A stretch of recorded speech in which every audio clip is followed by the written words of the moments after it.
berlimpah kasih-Mu, semakin hari semakin bertambah besar anugerah-Mu.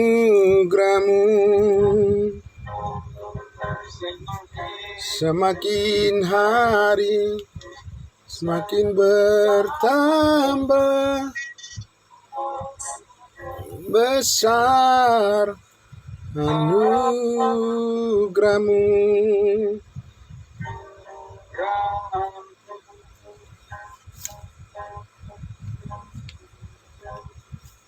Baik Tuhan, salam. Salam. Halo, Ya, Pak Marbun. selamat pagi Pak Marbun. Pagi Bu. Selamat pagi, Bu, semuanya. Pagi Bu Marbun. Pagi semuanya.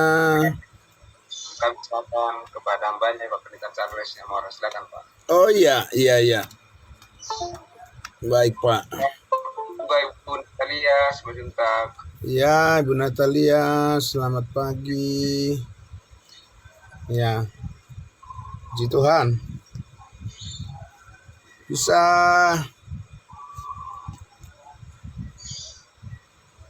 ya, saya ada sedikit problem di laptop saya ini. Bisa Ibu Rostani Manalu membawa kita dalam doa pembukaan. Coba Ibu. Oke, mari kita bersatu di dalam doa. Bapa di surga, kembali kami bersyukur, berterima kasih buat anugerah-Mu yang sungguh luar biasa Tuhan. Pada pagi hari ini kembali kami Tuhan bangunkan dengan tubuh yang sehat dan segar.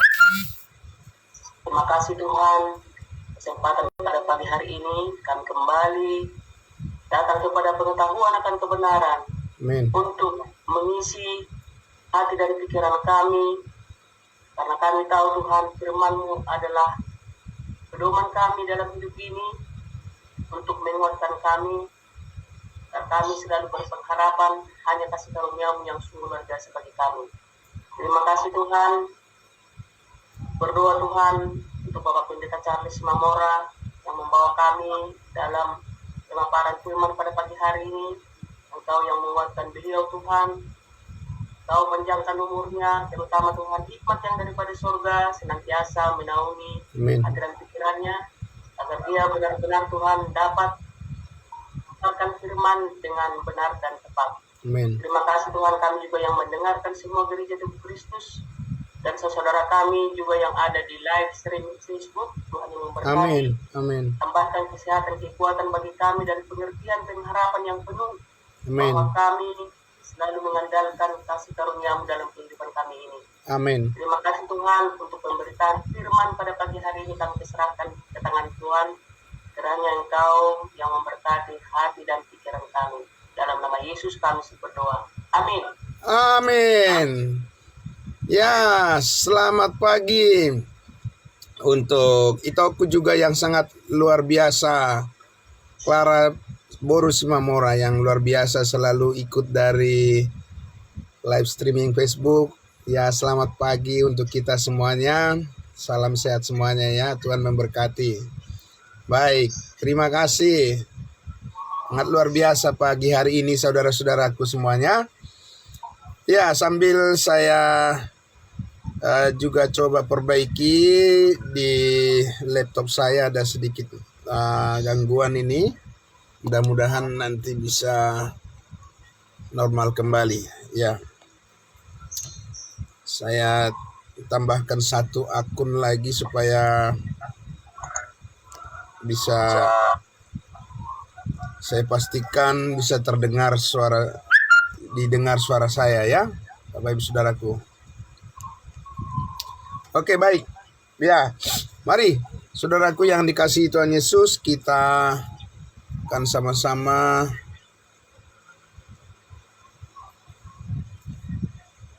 berdoa untuk menyambut kebenaran firman Tuhan. Ya, tadi sudah berdoa ya. Ya, Ibu Rostani tadi sudah mendoakan kita. Oke. Baik, saya akan langsung saja mengajak kita untuk membuka Alkitab kita dari kitab Galatia, ya. Jadi saudara-saudaraku yang dikasihi Tuhan Yesus, dikatakan bahwa hidup kita setelah diselamatkan, Bapak Ibu Saudaraku, hidup yang terus berjuang untuk menghadapi peperangan rohani kita, ya. Karena Allah mau supaya kita mengalami terus kemenangan yang Tuhan telah karuniakan bersama dengan Yesus Kristus Juru Selamat kita. Jadi saudara-saudaraku yang dikasihi Tuhan Yesus, kembali lagi kita ke Galatia pasal 5. Ya, Galatia pasal 5.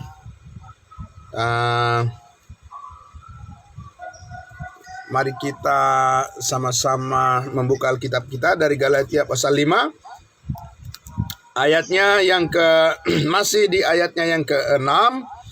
Ya, ayatnya yang ke-6 saya akan membacakan untuk kita semuanya.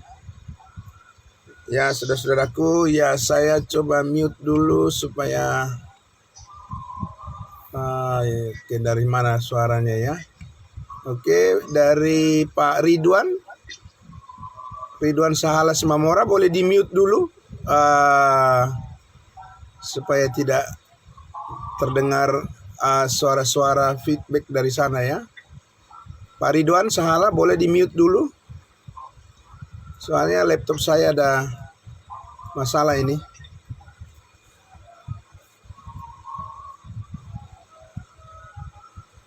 Bisa Pak Ridwan? Halo? Pendeta Charles, bisa Bapak mute aja, Pak. Ya, itu justru itu laptop saya bermasalah ini, Bu. Ya. Oke, coba saya ini dulu ya. Oke ya, sabar dulu ya, Bapak Ibu.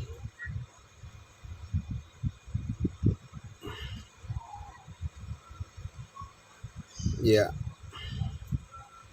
Nah, itu dia tidak bisa ini ya. Oke, masing-masing saja. Oke. Ya, sudah. Sudah ya, terima kasih. Oke, baik. Kita lanjutkan. Kita membuka Alkitab kita dari Galatia pasal 5 tadi ya, ayatnya yang ke-6. Oke.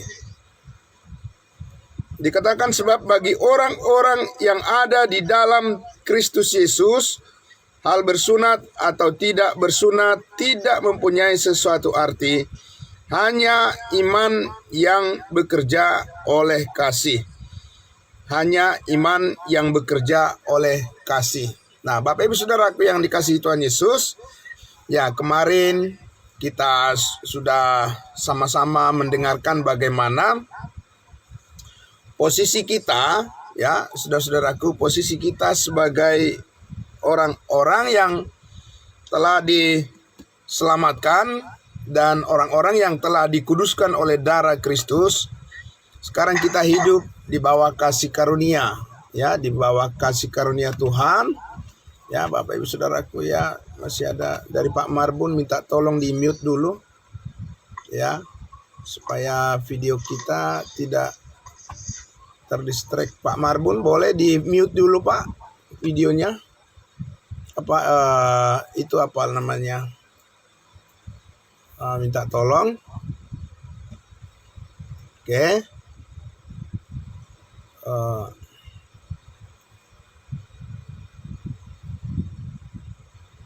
Ya, baik.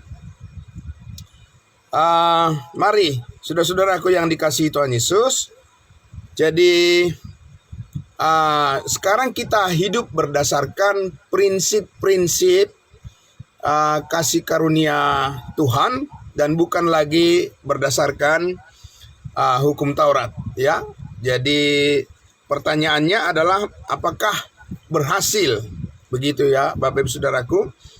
Apakah hidup kita akan berhasil dengan menjalani prinsip-prinsip kasih karunia Allah dan bukan karena hukum Taurat. Nah, saudaraku yang dikasihi Tuhan Yesus, inilah yang dinyatakan oleh Rasul Paulus sebelumnya di Galatia pasal 2. Mari kita lihat dulu saudaraku ya. Galatia pasal 2. Mari kita lihat, disinilah Allah membuktikan bahwa di dalam pergumulan, di dalam menghadapi persoalan-persoalan dalam kehidupan kita ini, saudaraku, kita mengandalkan kasih karunia Allah ya, saudaraku. Kita lihat dulu di dalam Galatia pasal 2. Dan disinilah kita akan menyaksikan ya bagaimana pernyataan-pernyataan daripada Rasul Paulus ya ketika dia memperjuangkan atau ketika dia menyaksikan, mempertahankan tentang pendirian kita di dalam kasih karunia Allah ini, saudara-saudaraku, bahwa kita benar-benar telah dibebaskan dari kuasa hukum Taurat dan sekarang kita dimerdekakan di dalam kasih karunia Allah, oleh kasih karunia Allah. Saya mulai dari ayat 1. Dikatakan di sini, kemudian setelah lewat 14 tahun, aku pergi pula ke Yerusalem dengan Barnabas dan Titus pun kubawa juga. Nah, saudaraku yang dikasihi Tuhan Yesus, dan ini adalah kesaksian daripada Rasul Paulus bagaimana dia membawa Titus ke Yerusalem. Dan Titus ini bukanlah orang Yahudi. Ya, Titus bukan orang Yahudi, tapi dia adalah orang dari bangsa lain. Nah, Bapak Ibu Saudara ketahui tentunya dari apa yang sudah kita pelajari selama ini, bahwa tidak bisa sembarangan orang dari bangsa lain masuk ke Yerusalem tanpa mereka mengikuti hukum sunat ya. Nah, di ayat yang kedua, aku pergi berdasarkan suatu penyataan dan kepada mereka kubentangkan Injil yang kuberitakan di antara bangsa-bangsa bukan Yahudi, yaitu kita, dalam percakapan tersendiri kepada mereka yang terpandang, supaya jangan dengan percuma aku berusaha atau telah berusaha. Jadi Bapak Ibu Saudaraku, apa yang diusahakan oleh Rasul Paulus setelah dia menerima pesan dari Tuhan Yesus tentang berita kabar baik mengenai kasih karunia Allah. Jadi Rasul Paulus tidak pernah lalai, tidak pernah bosan, dan tidak pernah berhenti. Dia selalu berusaha menyampaikan kabar baik ini kepada semua orang di antara bangsa-bangsa lain. Nah, saudaraku yang dikasihi Tuhan Yesus, jadi ketika Rasul Paulus mengadakan persidangan ya di Yerusalem bersama dengan 12 murid Yesus, inilah yang terjadi, di mana Paulus mengatakan kepada mereka, Paulus membentangkan, Paulus memberitakan, dan Paulus memberikan penjelasan lagi kepada murid-murid Yesus di Yerusalem. Petrus, Yohanes, Yakobus mendengarkannya, Bapak Ibu Saudaraku. Nah, kemudian ya sekali lagi dikatakan di ayat 3, tetapi nah ini batu ujian. Jadi ini batu ujian terhadap kebenaran yang kita percayai, yaitu kasih karunia Allah. Ya, apakah berhasil atau tidak Bapak Ibu Saudaraku, dan apakah Tuhan berpihak Bapak Ibu Saudaraku kepada kebenaran kasih karunia Allah ini ketika ada tantangan atau permasalahan yang dihadapi. Di ayat 3 dikatakan, tetapi kendati pun Titus yang bersama-sama dengan aku adalah seorang Yunani, namun ia tidak dipaksa untuk menyunatkan dirinya, ya. Tetapi sekalipun Titus itu adalah orang Yunani yang dibawa oleh Rasul Paulus ke Yerusalem, saudaraku, tapi dia tidak dipaksa untuk menyunatkan dirinya. Ya, itu membuktikan bahwa memang benar, saudaraku yang dikasihi Tuhan Yesus, bahwa apa yang dikatakan oleh Rasul Paulus di Galatia pasal 5 tadi, bahwa dikatakan bersunat atau tidak bersunat tidak mempunyai sesuatu arti, dan kebenaran Allah saat ini adalah kebenaran karena iman. Kita hidup oleh karena iman dan bukan karena kita melakukan hukum Taurat. Bayangkan Bapak Ibu Saudaraku yang dikasihi Tuhan Yesus, bahwa ketika Tuhan berjanji kepada Abraham bahwa hukum sunat itu adalah tanda daripada perjanjian Allah kepada Abraham dan keturunannya, dan di sana ada sanksi. Kita sudah mendengar bisa membaca di Kejadian pasal 17, dan saya sudah menjelaskan bahwa di situ ada sanksi, Bapak Ibu Saudaraku, ada hukuman bagi orang yang tidak bersunat, Bapak Ibu Saudaraku, ya. Ada hukuman di situ.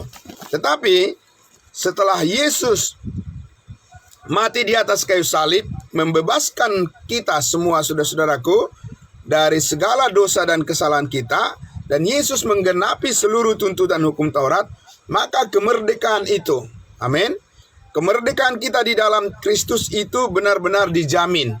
Dan inilah cerita yang kita baca ini, yang terjadi di Yerusalem, saudara-saudaraku. Dan Titus sebagai orang dari bangsa Yunani yang tidak bersunat tidak bisa lagi dipaksakan. Ya, tidak bisa lagi dipaksakan oleh orang-orang Yahudi, harus mengikuti cara mereka, ya, cara orang Yahudi, yaitu dengan mematuhi hukum Taurat, mematuhi hukum sunat, tidak lagi menjadi kewajiban bagi kita bangsa-bangsa lain. Ini adalah test case, contoh soal, Bapak Ibu Saudaraku, bahwa kasih karunia Allah itu benar-benar murni, ya. Jadi ingat Bapak Ibu Saudaraku, sekali lagi, bagi bangsa Israel, hukum sunat itu adalah sebuah kewajiban yang mengandung konsekuensi bagi para pelanggarnya yang tidak melakukannya. Tapi bagi kita bangsa-bangsa lain, karena di dalam Kristus Yesus kita sudah dipenuhi, saudara-saudaraku, di dalam Kristus Yesus kita telah beroleh pembebasan dari segala dosa dan pelanggaran kita, dan hal itu tidak mungkin didapatkan dari kepatuhan kepada hukum Taurat. Itulah sebabnya Yesus Kristus, saudara-saudaraku, melakukan seluruh tuntutan hukum Taurat itu. Dengan puncaknya adalah pada saat kematiannya, Yesus berkata, "Sudah selesai," supaya kita dibebaskan dari segala tuntutan hukuman. Maka Roma 8 mengatakan, sekarang tidak ada lagi hukuman bagi mereka yang ada di dalam Kristus Yesus, yaitu mereka yang hidup di dalam roh dan bukan di dalam daging. Bapak Ibu Saudaraku yang dikasihi Tuhan Yesus, kita lanjut lagi. Ya, kita lihat di sini ya semacam suatu perlawanan yang harus disampaikan oleh Rasul Paulus untuk meluruskan, ya, untuk mengoreksi, meluruskan pandangan yang keliru terhadap kasih karunia Allah, kebenaran kasih karunia Allah yang tidak boleh dicampur adukan dengan hukum Taurat saat ini. Di ayat 4 dikatakan, memang ada desakan dari saudara-saudara palsu yang menyusup masuk ke dalam persidangan itu, yaitu mereka yang menyelundup ke dalam untuk menghadang kebebasan kita yang kita miliki di dalam Kristus Yesus, supaya dengan jalan demikian mereka dapat memperhambakan kita.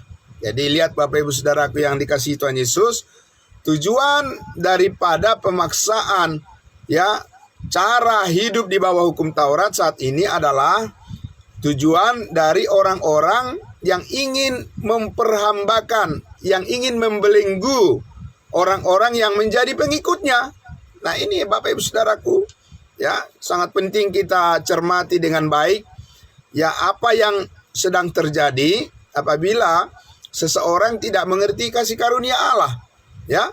Nah, dan dikatakan di situ tujuan mereka adalah untuk memperhamba, ya, memperbudak, ya, menjauhkan orang, bukan memperdekatkan orang kepada Tuhan saat ini, ya, apabila hukum Taurat itu dipaksakan sebagai cara hidup manusia saat ini, saudaraku.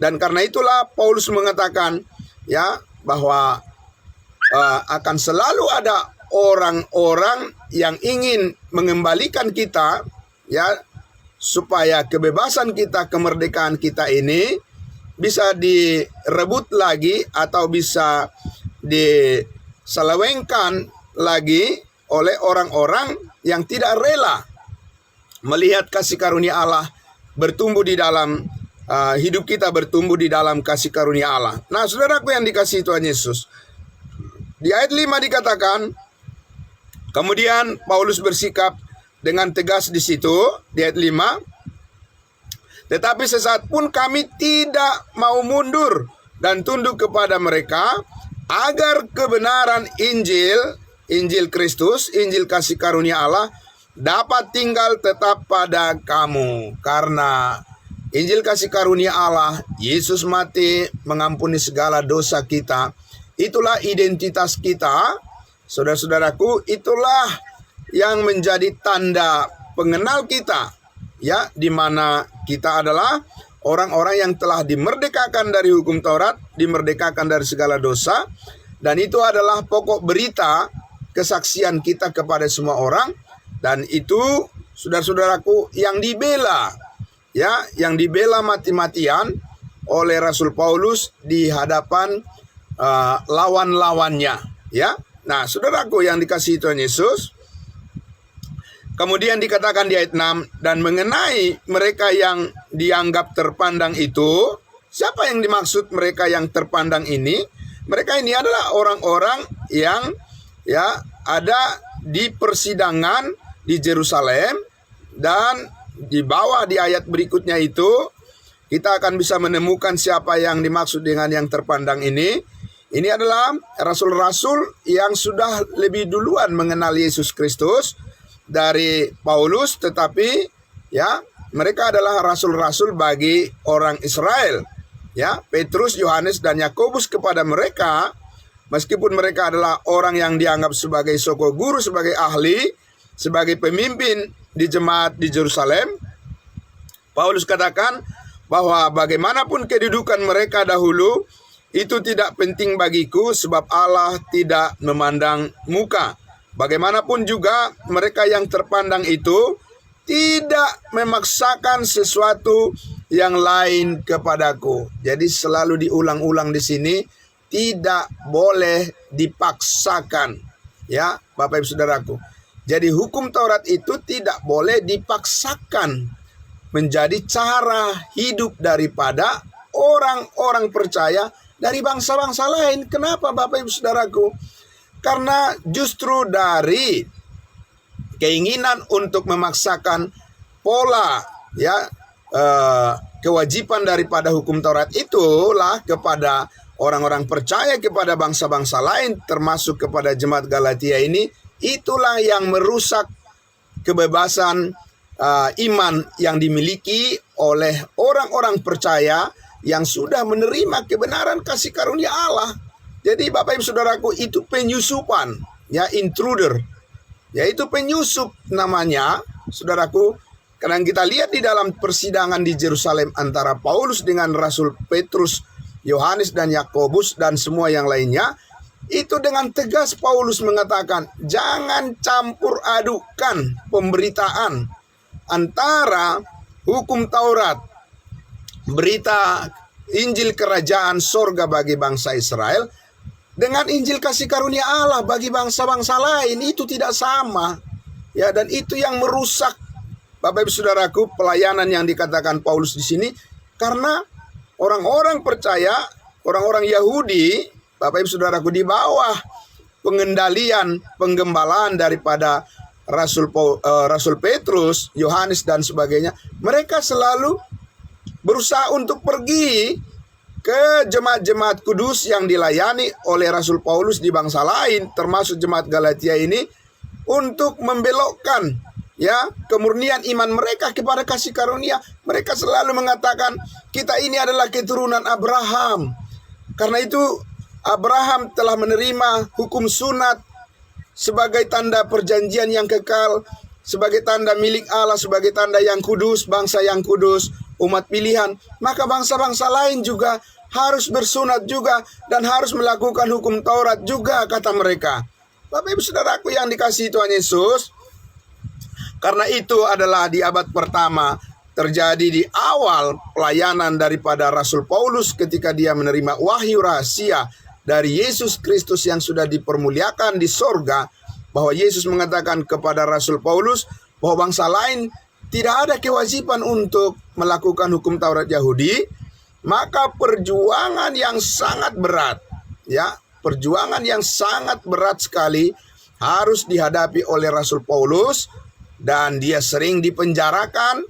Dan kita bisa lihat Bapak Ibu Saudaraku daftar daripada penderitaan yang dialami oleh Rasul Paulus di dalam 2 Korintus pasal 12 itu dijelaskan saudaraku di situ betapa perjuangan yang sangat keras ya Paulus menghadapi orang-orang Yahudi yang selalu mengganggu, merecoki Bapak Ibu Saudaraku, merecoki kehidupan jemaat-jemaat bangsa lain yang kudus, yang sudah hidup di dalam kasih karunia Allah yang murni.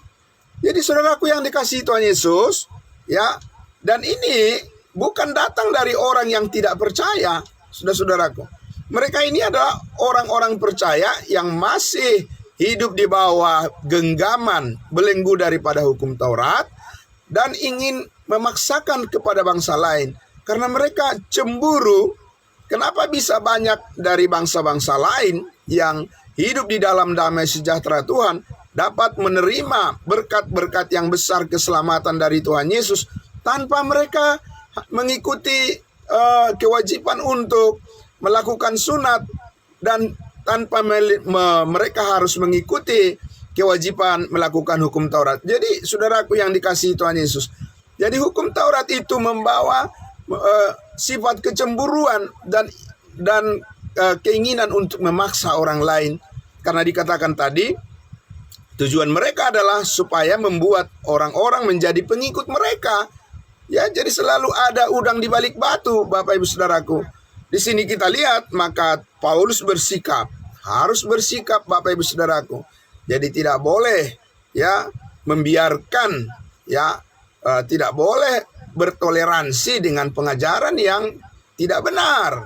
Saudaraku, tidak dikatakan hargailah mereka. Paulus tidak mengatakan begitu, hormatilah mereka, ya, dengarkanlah mereka. Tidak dikatakan begitu, saudaraku. Paulus mengatakan tadi dengan tegas kami, ya, bersikap di ayatnya yang ke berapa tadi? Ayatnya yang ke-6 tadi, bahwa Paulus katakan supaya mereka tidak dapat memaksakan sesuatu yang lain kepadaku, karena memang itu tidak diperlukan, Bapak Ibu Saudaraku, tidak dibutuhkan. Paulus tidak membutuhkan ya tambahan-tambahan pengajaran dari rasul-rasul sebelumnya, tidak, saudaraku, karena pelayanan Rasul Paulus itu adalah pelayanan yang sangat unik, yang diterimanya, yang khusus, yang rahasia untuk bangsa-bangsa lain. Ya, saudaraku. Karena itulah maka di ayatnya yang ke-7 itu kita lihat ya apa yang terjadi di dalam persidangan para rasul di Yerusalem.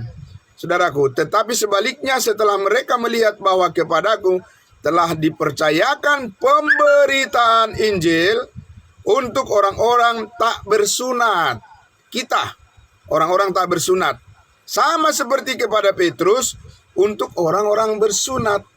Sama maksudnya di sini, saudaraku, sama seperti maksudnya di sini adalah pembagian daripada tanggung jawab dan pesan. Saya ulang sekali lagi, sama seperti kata maksud dari kata sama seperti di sini adalah untuk menunjukkan bahwa ya tugas dan pesan yang berbeda itu sudah diberikan oleh Tuhan. Antara Petrus dengan Paulus tidak boleh dicampur adukan, Bapak Ibu Saudaraku. Karena Petrus tidak boleh menyampaikan firman Tuhan seperti di Galatia pasal 5 ayat 6 tadi yang sudah kita baca, bahwa bersunat atau tidak bersunat tidak penting. Petrus bisa dibunuh oleh orang-orang Israel kalau dia mengajarkan kepada umat Israel tidak penting bersunat. Bapak Ibu Saudaraku yang dikasihi Tuhan Yesus, karena itu adalah merupakan ikatan yang tidak bisa dilebaskan, tidak bisa dipisahkan dari ya kewajiban cara hidup daripada orang Israel. Karena itu adalah tanda yang ditetapkan oleh Tuhan, tanda perjanjian, tanda covenant daripada Allah kepada Abraham, Ishak dan Yakub dan keturunannya bangsa Israel. Salah satu yang tidak boleh dihilangkan adalah tanda sunat. Saudaraku yang dikasihi Tuhan Yesus, ya. Karena itulah maka ya kita melihat tadi di situ apa yang dikatakan oleh Paulus adalah bahwa berbeda, ya. Tugas daripada Petrus, Yakobus, Yohanes adalah melayani bangsa Israel, saudaraku. Dan karena itulah mesti dipertimbangkan ya oleh orang-orang yang terus belajar Alkitab, para pembelajar Alkitab. Apa iya ada Petrus, Yohanes, Yakobus pergi ke bangsa lain melayani?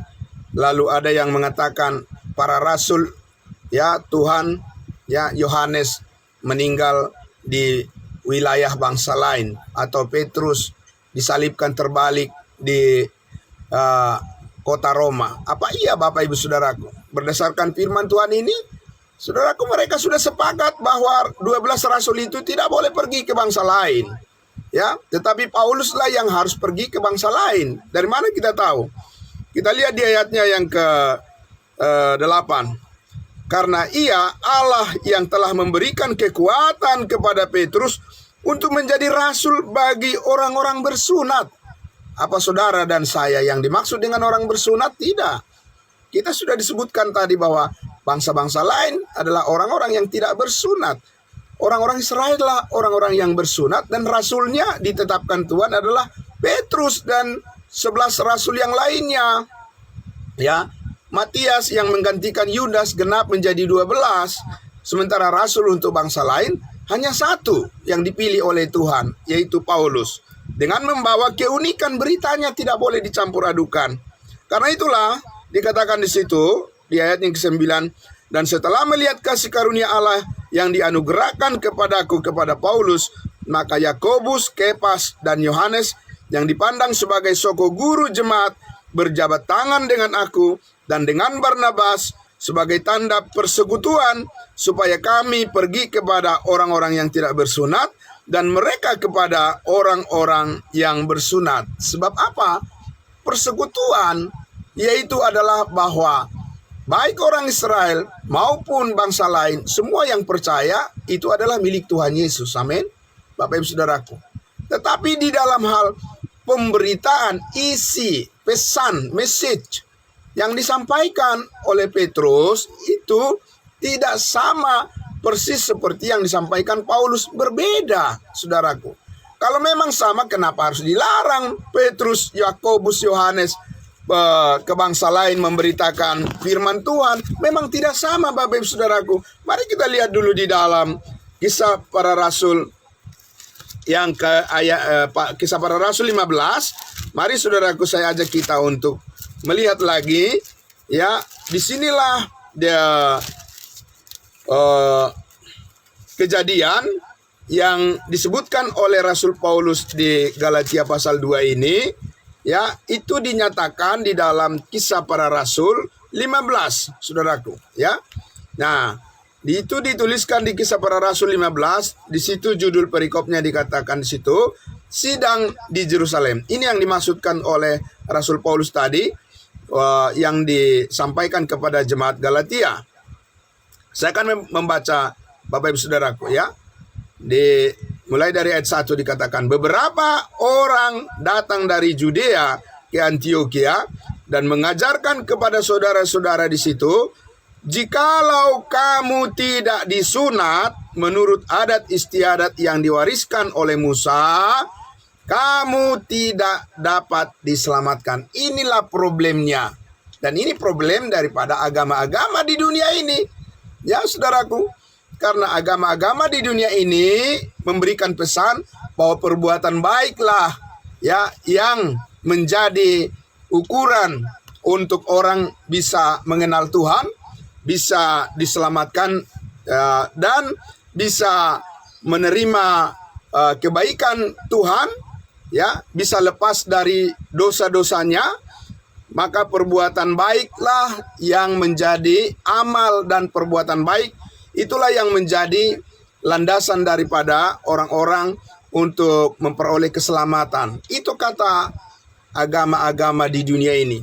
Tapi saudaraku yang dikasihi Tuhan Yesus, orang Yahudi yang berpandangan seperti itu, di mana mereka mewajibkan hukum Taurat ya sebagai bagian dari tata cara kehidupan daripada semua orang menurut mereka pada saat itu saudaraku dibantah oleh Rasul Paulus. Kita lihat di ayatnya yang kedua. Tetapi Paulus dan Barnabas dengan keras melawan dan membantah pendapat mereka itu. Saudaraku yang dikasihi Tuhan Yesus, jadi tidak boleh kompromi dengan doktrin yang keliru, Bapak Ibu Saudaraku. Tidak boleh, saudaraku yang dikasihi Tuhan Yesus, kita ya membuka pikiran kita untuk menerima pengajaran yang bisa mengkelirukan iman kita, saudaraku, karena itu adalah penyusup, itu adalah intruder yang bisa menjatuhkan kita, menjatuhkan semangat kita, saudara-saudaraku, apabila kita tidak mempertahankan seperti yang Paulus katakan tadi, kami membantah dengan keras.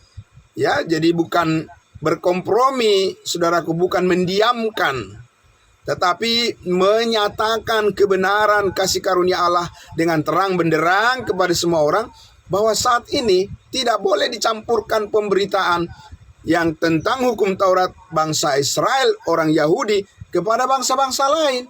Karena bangsa-bangsa lain tidak ada dirancang oleh Tuhan. Ya, bangsa-bangsa lain tidak dirancang oleh Tuhan hidup berdasarkan hukum Taurat. Orang Israel itu, Bapak Ibu Saudaraku. Ya.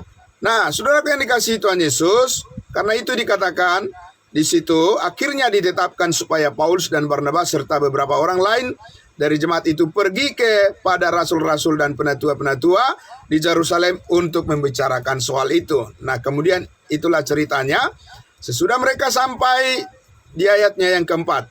Setibanya di Yerusalem, mereka disambut oleh jemaat dan oleh rasul-rasul dan penatua-penatua. Lalu mereka menceritakan segala sesuatu yang Allah lakukan dengan perantaraan mereka. Jadi sesuai dengan kesepakatan, Bapak Ibu Saudaraku, rasul-rasul, 12 rasul itu bukan pergi ke bangsa-bangsa lain. Ya, mereka ada di Yerusalem, saudaraku. Ya, karena itu adalah sudah kesepakatan yang dinyatakan oleh Roh Kudus kepada mereka. Pauluslah yang harus pergi memberitakan Injil kasih karunia Allah beserta timnya ya kepada bangsa-bangsa lain.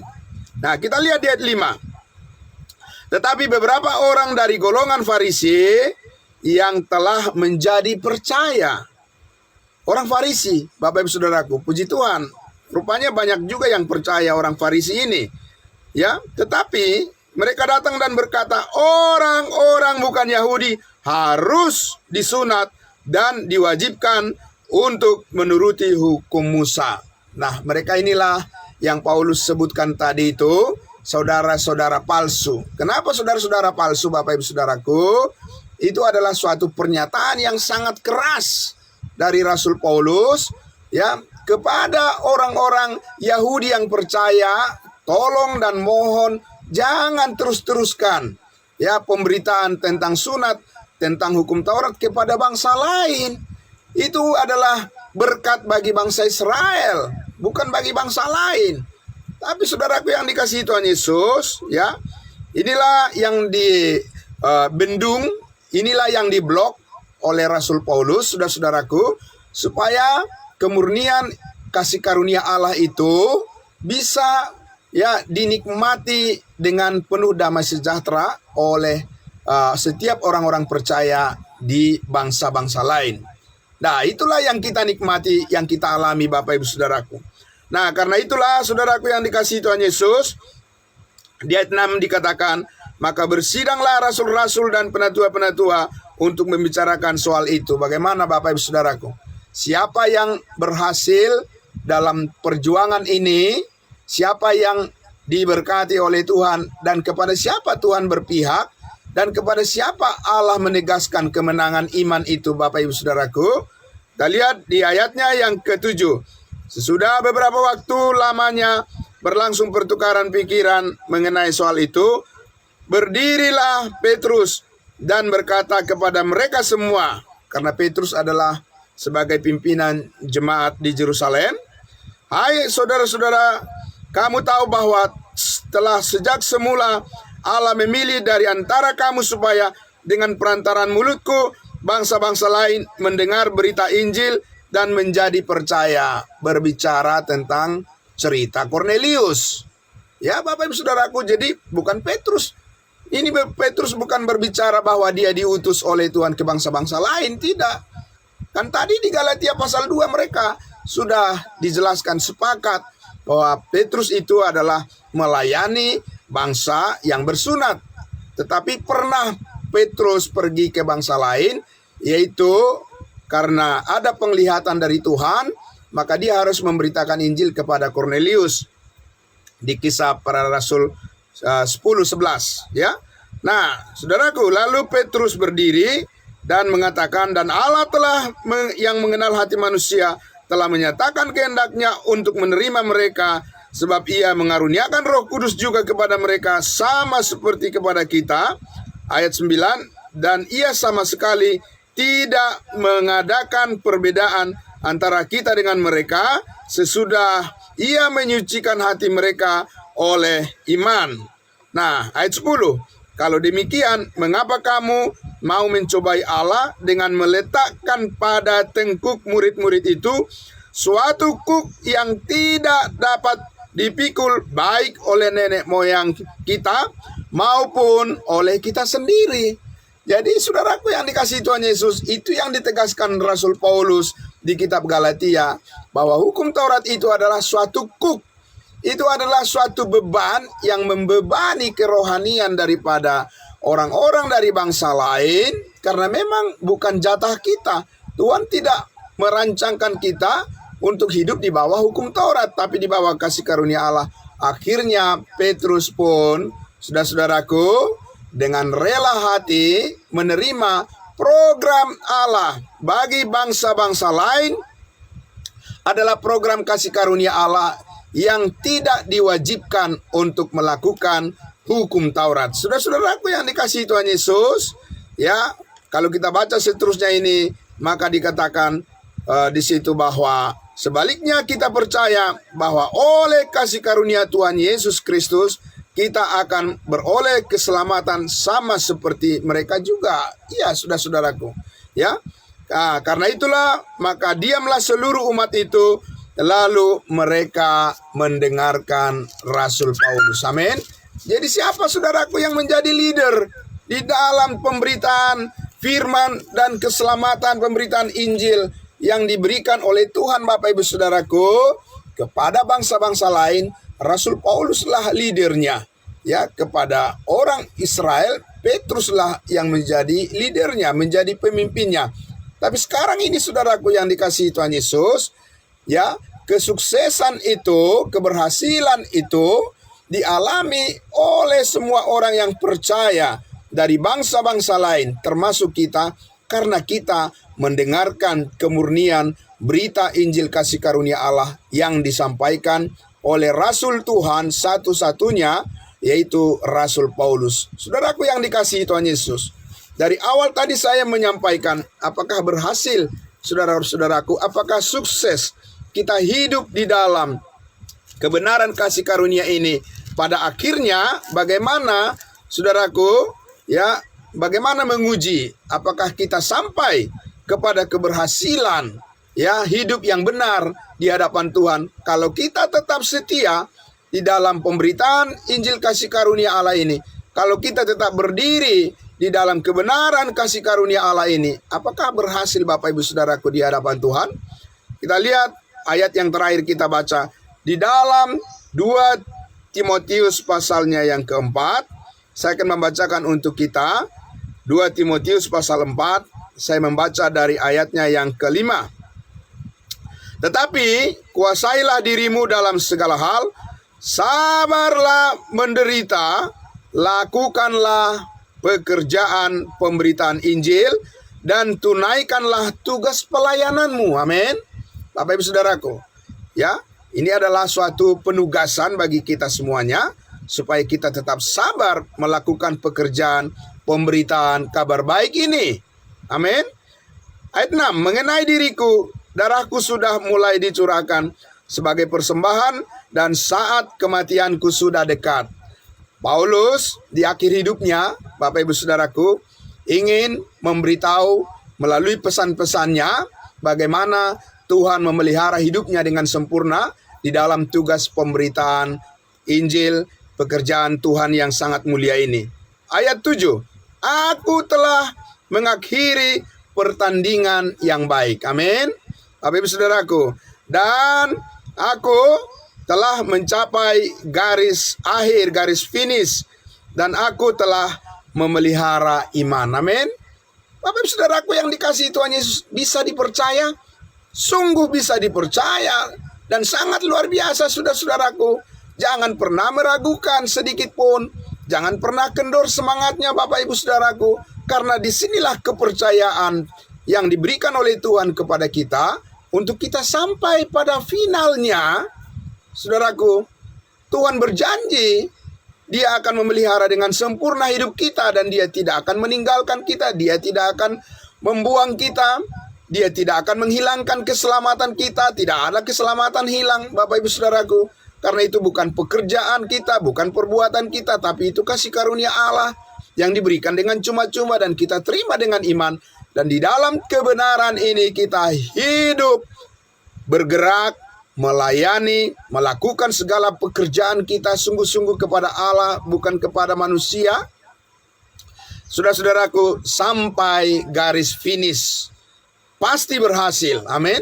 Tapi bukan karena kekuatan kita, bukan karena kepintaran kita, bukan karena apapun yang kita miliki dari diri kita sendiri, tapi ini adalah pekerjaan kasih karunia Allah yang sangat luar biasa. Sampai garis finish, saudara-saudaraku, ingat baik-baik.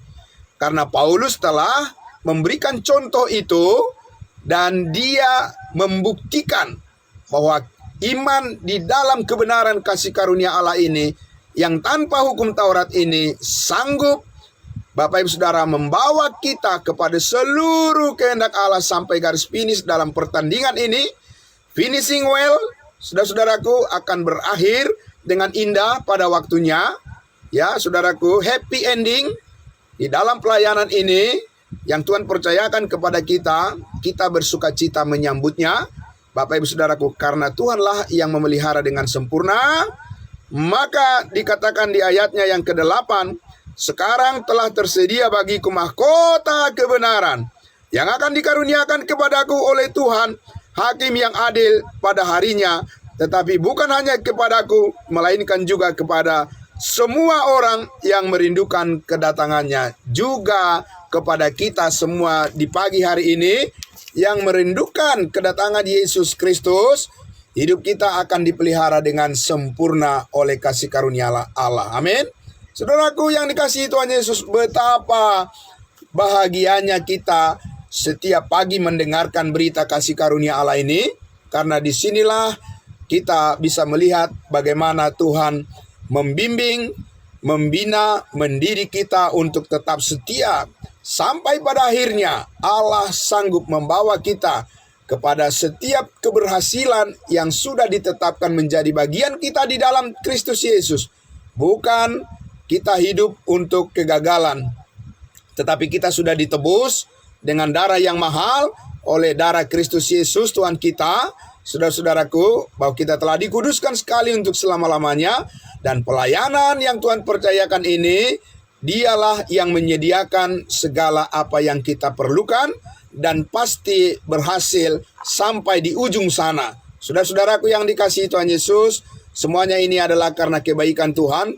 Karena itu kita merendahkan hati kepadanya, merendahkan diri kepadanya, dan kita memberikan hidup kita dibentuk, diproses, terus ya Bapak Ibu Saudaraku, bertumbuh di dalam pengenalan akan kasih karunia Allah yang sempurna ini. Saudara-saudara dan saya bersama semua orang yang terhubung dengan kita, yang merindukan kebenaran ini, saudara-saudaraku, pasti kita dimampukan untuk menjadi alat di tangan Tuhan, menjadi pekerja-pekerjanya Tuhan yang setia, dan Dia memperlengkapi kita. Dia menyediakan benih untuk kita taburkan, sampai kita menuai berlimpah-limpah. Bapak Ibu Saudaraku, Roh Kuduslah yang mengerjakan semuanya itu. Maka marilah kita muliakan Tuhan kita dengan berita kebenaran yang sangat luar biasa ini, sambil kita mempersiapkan diri kita untuk masuk kepada persiapan melakukan segala aktivitas kita di hari ini sepenuhnya. Mari kita bersandar kepada Tuhan, mari kita berdoa. Bapa di dalam surga, terima kasih Tuhan Yesus. Selalu kurang saja waktu bagi kami Tuhan untuk membicarakan betapa luasnya, betapa tingginya, betapa dalamnya, betapa lebarnya kasih karunia Tuhan yang terus mengajar kami, mendidik kami menjadi orang-orang percaya yang mendiri di dalam iman. Oleh karena kasih karunia Allah adalah cukup bagi kami, memampukan kami menyaksikan kebaikan-Mu sampai pada akhirnya Engkau telah menyediakan mahkota kebenaran bagi setiap orang yang terus memberikan dirinya, dibentuk oleh Tuhan, diproses oleh kasih karunia Allah, menjadi alat di tangan-Mu untuk melayani dengan setia di tengah-tengah dunia yang gelap ini. Ada terang kebenaran kasih karunia Allah yang bisa kami sampaikan dan harus kami sampaikan kepada semua orang dengan pertolongan daripada Roh Kudus. Semuanya akan berhasil, sukses di dalam Tuhan. Kami yakin kebaikan-Mu selalu menyertai hidup kami. Terima kasih Bapa dalam surga, diberkatilah semua saudara-saudara kami, khususnya di pagi hari ini yang telah bergabung baik melalui live streaming Facebook maupun di YouTube maupun di aplikasi Zoom Meeting. Semuanya diberkati oleh Tuhan, dikuatkan oleh Tuhan, diteguhkan imannya, pengharapannya diperluas, dan kami percaya semuanya itu oleh karena Roh Kudus yang mengerjakannya bagi kami. Terpujilah nama-Mu ya Bapa. Kami serahkan semua aktivitas kami pada pagi hari ini, dan semuanya kami percaya Tuhan yang memimpin dan melindungi hidup kami semua dan memberkati segala apa yang kami kerjakan seturut dengan kehendak-Mu. Di dalam nama Tuhan Yesus kami berdoa dan bersyukur. Haleluya, haleluya, puji Tuhan, amin. Amin, terima kasih, selamat pagi saudara-saudaraku semuanya. Tuhan Yesus memberkati. Kita jumpa lagi besok pagi. Ya, salam kudus buat kita semua. Kembali kepada hambanya Bapak Pendeta Pardosi. Amin. Ya, baik. Salam, Tuhan. amin.